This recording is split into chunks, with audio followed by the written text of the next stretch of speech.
Hello guys, good morning. MPCTV vlog. So ayan guys, magluluto tayo ng tuyo.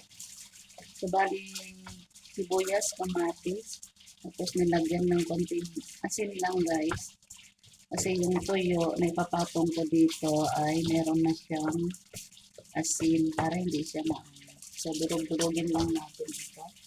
So nilagyan ko siya guys ng ng oyster sauce ng konti.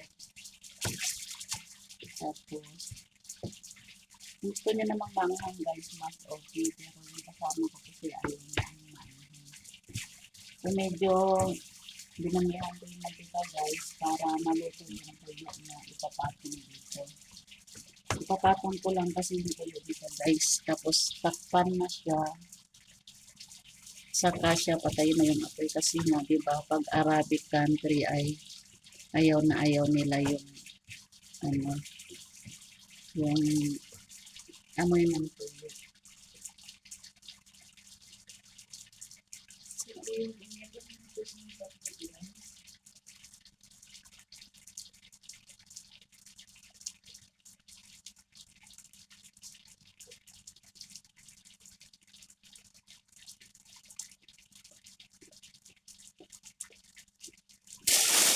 So, ayan, lagyan natin ng konting tomato paste and papula. Kasi maputla yung kamatis, guys. Konti lang naman. Konting asin lang to at saka oyster sauce. Tapos durog na yung kamatis. Nahalo na mekos-mekos na natin. So, ngayon ilalagay ko na yung isdang maliliit na sa Pilipin ay tinatawag natin tuyo. So, yun guys, ilalagay ko na siya dito. Para sa ganon.